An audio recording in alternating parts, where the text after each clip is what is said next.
In part 2 of this episode, we continue to talk with Tim Weisberg about his experiences on Nick Groff's Ghost Stalkers and share some of his filming experiences that he's had. If you like our content, hit the like button and continue to support us. It helps our channel grow. Visit our sponsor, the Most Gifted Psychics. Call 866-228-2883 and mention code word HauntingLive to receive 10 minutes for just $10. 100% satisfaction guaranteed. I always call myself One Take Tim, and the producers think that's because I'm so professional and because like I, very polished, and it's actually because I don't want to spend that much time doing things. So, when I write, I never write a rough draft. I just go right into the final, and that served me well in journalism. So when it comes to doing stuff in front of the camera, I just go in, I give them what they want. I don't think about it. Obviously I think about it. I think about my answers, but I don't second guess what I said and be like, can I say that again? Because I think I could say it better. I just get in there and I do it. And people like that because time is money in that business. Yeah, it is for sure. And those people like yourself that have the experience, you work in radio every day. So you're used to either talking on the mic or interviewing people that are in the or maybe not in the field, but you'll get the point across pretty quickly and know how to do it. So that's probably why they like you. Yeah. And there's nothing that will train you better for learning how to be concise than listening to talk radio callers. The people who call into my show every day and just want to ramble on and on. I'm like, all right. Like that's when you realize, okay, I have a tendency to do that. And you pick up little things. Like the one thing I would recommend to anybody that gets into this, if you're a podcaster, whatever it is you're doing, streaming, whatever, go back and listen to yourself and listen to what your vocal crutches are so that when you say things like, you'll be more aware of that, and then you'll kind of work your way around it. And it took me a long time to be able to do that. I'm still not 100%, but I'm a lot better than I was at first. Or better than somebody that's never done it before that gets thrown on the mic and they don't know what to do. So they want somebody like yourself that's used to that already. Sometimes it does work out where you have somebody on for the first time and you say, hey, you want to be on the radio? What's your name? Well, my name is John Smith. And oh, okay. Well, you've got that natural talent, but most people are more like, yes. Say something. Say, yes. Yeah. They'll freeze right up sometimes if they don't know. So yeah, you gotta worry about that. I always tell everybody, it's just you and me having a conversation. Yeah. Don't worry about all the other people that are listening. You also have done other shows. I've got a list of them here that I saw you were on, so I didn't know some of them. But let's go with Ghost Stalkers next. You were sort of mentioning Nick Groff already, but how did that one start? Yep, that was Nick's idea. Nick and his cousin Justin, they came up with that idea.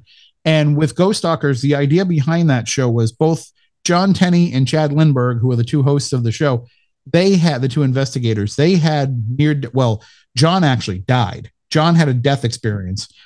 Chad had a near-death experience. And the two of them have always spent their lives kind of curious about what that means. Even as they've gone into the paranormal, as you're running around, you're talking to ghosts. That's interesting.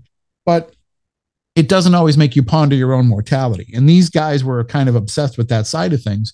So they were going out and they were doing investigations to try and show that this does show that there is something on the other side. And what I liked about that show is we went into it with the concept of, okay, ghosts are real. Like, let's not even worry about that. We all know that they're real. And the people who are watching this will believe that they're real because they're watching it because they've had experiences. So let's go into it with that mindset right from the beginning. And now we can move the question forward. Now we can get past the, is it haunted? And we can get into the, why is it haunted? How is it haunted? And you can start to get to the next level research. And I think that's what we did at a time when the viewing audience wasn't necessarily ready for it. And it was also on Destination America, which is a small network that very few people have. But you can watch it now on Amazon streaming and YouTube and all that. And I'm telling you, if you watch that and you think to yourself, well, this was 2014 when they were doing all this stuff, then, you realize like we were kind of ahead of the game. Not to toot our own horns, but I mean, it's not every day that a paranormal show that's debuting on TV gets covered in both the New York Times and the National Enquirer. So you got the pinnacle of journalism and stuff that you line a birdcage with. But we were in both. Yeah, it's great. Again, sounds like you got in at the cusp of the industry there as well. Like it started for you guys for the podcast and again for that show too. I know that show started when Nick left Ghost Adventures? Was there a reason behind him leaving it? Did he want to start the show by himself, or did something else happen there? Do you know of? Or I mean, all that I know, I mean, I don't know all the behind the scenes stuff that went on. I just know that the idea of Ghost Stalkers was something that Nick had always had in his mind, of not just how to produce a paranormal TV show, but kind of how he wanted to approach investigating. You know, he wanted to do the same thing, to get past whether or not ghosts are real and start figuring out what it all means. So I think that it just kind of worked out perfectly that he had these two friends in John and Chad who had similar paths and also were kind of thinking the same thing. So I think it was, you know, he's a very sharp mind when it comes to TV and TV production. That's what he studied. That's what he knows. And I think that a big part of it was, you know, as he was kind of branching out, he did a show about casinos and security in casinos that he produced.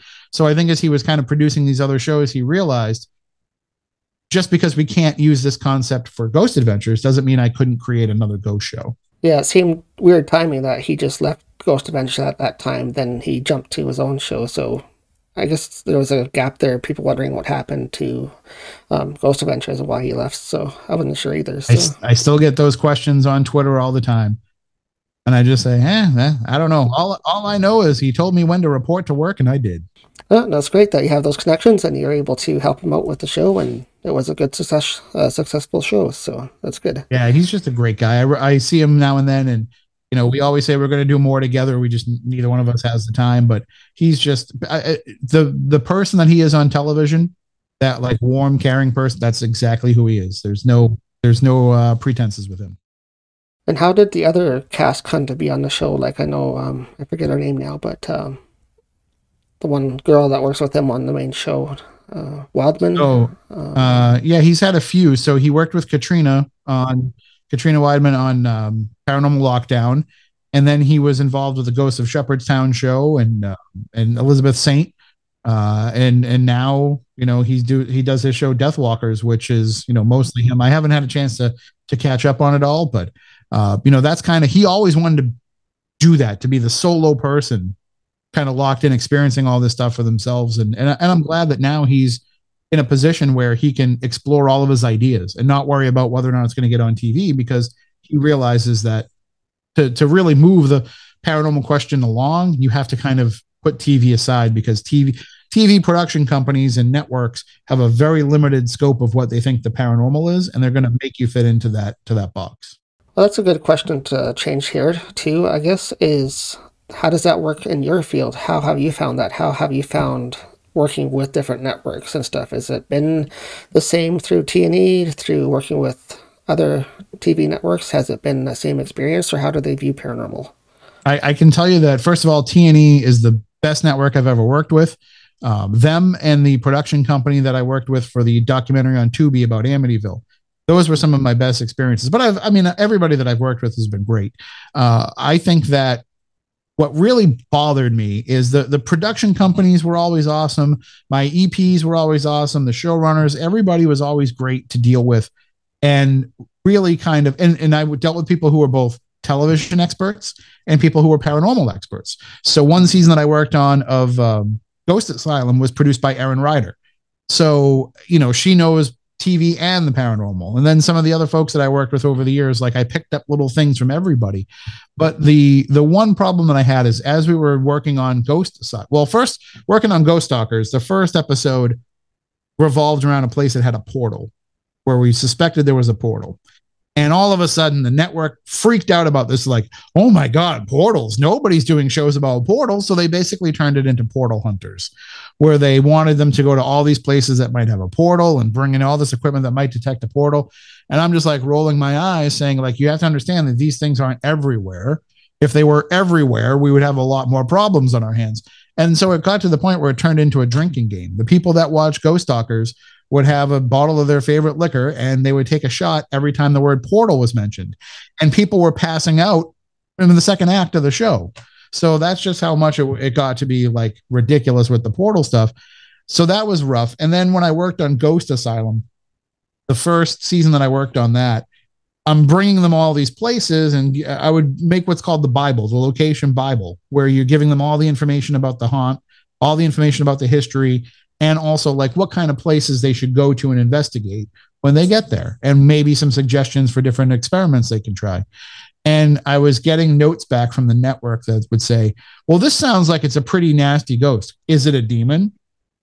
And I'm like, well, I don't really know if I believe in demons, and it doesn't seem to be something that would be demonic. It just seems like a pissed off ghost. And they would say, no, are you sure it's not a demon? And I'm like, all right, I'm get what's going on here. You want everything to be a demon. And it got to the point where, yeah, we were finding a lot of places that did have these dark entities. And I would say, you guys just go and investigate and do what you can. And I know those guys were probably, kind of fed up with the D word too. But they were finding some stuff that was pretty rough. So, it's up to the viewer to decide what they want to think that is. But, for the most part, I think that they had a lot of success treating it like it was just another person. What's one of your most weirdest experiences that you have had out filming on different locations? So the one of the weirdest things that ever happened wasn't even paranormal related, but there was somebody when we were doing the Lizzie Borden episode of Haunted Towns. So it was all about Fall River. And they went, of course, to the house where the murders happened, but they also went to the jail where she lived in the sheriff's home when she was incarcerated. And they went to the house that they were going to go to the house that she lived in after the murders, which is called Maplecroft. And at the time, Maplecroft was owned by a woman named Christy from Texas. And Christy was trying to redo this house that had fallen into disrepair for decades. And she was trying to bring it back to its, beautiful former self. And at the same time, she was also thinking she would open it up as a bed and breakfast, similar to the murder house. Well, Fall River is a bunch of, good old boy politics where if you don't know somebody, and certainly somebody who's coming in from Texas, they're not going to grant all these special permits for. So she ended up deciding to sell. But when she still owned the house, we wanted to have it for filming for a couple of days. And she agreed. They worked out however much they were going to pay her for the location fee. She was all on board. She said she was going to be flying up from Texas to be there for when we filmed. So everybody comes, and they're coming from, the guys are in Tennessee. That's where they live. The production company's coming from, I don't know, New York, Hollywood, wherever they're coming from. And they are all going to converge on Fall River. And they're expecting to film at Maplecroft on this day. Well, on that day, the morning of that day, Christy called me and said, yeah, I changed my mind. I said, no, you don't understand. They're in town. They're like going to be at your door in 10 minutes. Yeah, no, I don't want to do it anymore. And because she didn't sign anything yet, we can't really hold her to it. So the guys are pulling up, standing there. And I guess she was up in the window kind of looking out, even though she said she wasn't there, that she was still in Texas. But, but they could see somebody pulling back the window and looking at them. And so we ended up filming my segment I was on camera for that episode. And we filmed my segment with me walking by outside Maplecroft. And the Tennessee Wraith Chaser is pulling up in the truck and, hey, we know you. You know a lot about Fall River and Lizzie Borden. Get in the truck and tell us some stuff, because we couldn't get into the house. And sometimes it's, things like that. Sometimes it's things like, all of a sudden there's no electricity in the building, or there's no, we show up there and it's full of raccoons. Yeah, that's the life of filming. You never know what happens when you get there or on the way there or whatever. So you always got to have a plan B. And thankfully we did. We went to the church that Lizzie Borden used to attend. Oh, okay. So you're down there in the area where you live, and it's a really active area, right? There's tons of hauntings there. Is there a lot of competition then for your type of work there? So there's a lot of people that do it, but we have a pretty good working relationship. Everybody that isn't, obviously drama is going to pop up, fights are going to pop up, and the Bridgewater Triangle certainly has a lot of drama surrounding it. It seems like every month there's a new documentary that pops up on YouTube of somebody just stealing the work that Aaron Cadju and Manny Familare did when they made that documentary. So there's a lot of that kind of stuff. And there's a lot of interpersonal drama. But for the most part, when it comes to the paranormal, we're all on the same team here. So it works out well. And some places are places that people go to again and again and again. And some places are, we just get one shot at going in there. But we all kind of will share our research together. And we all, we run into each other at all the conferences and out on the lecture circuit. So we all work well. That's another question too, I guess. We don't get that up here in Canada like you guys do down there. There's so many famous places that everybody goes to. Does it get tiring sometimes that you go to the same old place over and over? Or is there things that happen that you can check out more often? Or so you do get a little bit of fatigue. going like, I've been to the Lizzie Borden place over 24 times, investigating there. And you do start to feel a little bit of, like what else is going to happen here? Because, it doesn't really progress in terms of activity, but what you're also doing at the same time is you're building a case study, which is something that's very important for science. And so you're going there again and again and again and documenting whether or not you have those interactions. But still, you can kind of get worn out with a place and say, I think these ghosts have given me all they're going to give me. And then other times you can go and realize like there's a place called the Emery Estate in Weymouth, Massachusetts, just outside of Boston, where it's only been investigated this year. Nobody ever investigated before. But what we're finding is because their family members who passed away in the early 2000s, they know what it is that we're doing.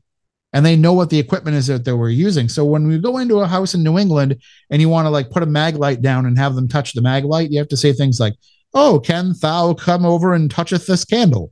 You don't have to do that with a place like the Emery Estate because they recognize, "Oh, can you please turn on this flashlight for me so that I know you know that you're here?" And they understand the equipment and they've learned. So the week I went there for the first time and had an experience, and then the second week after, I'm on the radio talking about it, and the people who were investigating at that time got an EVP of it asking, where's Weisberg? So they learn and they certainly adapt. And those are the kinds of cases that I do like to go to again and again because you can build up that case study. And that's the end goal too, right? Is to prove to scientifically that these exist and this is happening. So it's good to build that up. I used to think that was the goal. I used to think that I was going to be the person that found the evidence that showed the whole world that ghosts exist. And I realized over time that that's not my job. My job is to take people who think that they believe in it or want to believe in it, or maybe even don't want to believe in it, and have them have their first experience and be there to kind of guide them through that when they get touched for the first time or they see a shadow person for the first time. Well, thank you, Tim, a lot for coming on. I appreciate you taking your time out to talk to us a bit about what you do and your background and all that. So thank you for joining us here on Haunting Live. Oh, thanks for having me. You're welcome. Miss one of our episodes? Replay our episodes on Rhode Island Broadcasting, Wednesdays at 10 p.m. EST. Show your support for Haunting Live by supporting our broadcast partner, Rhode Island Broadcasting. Find them on YouTube.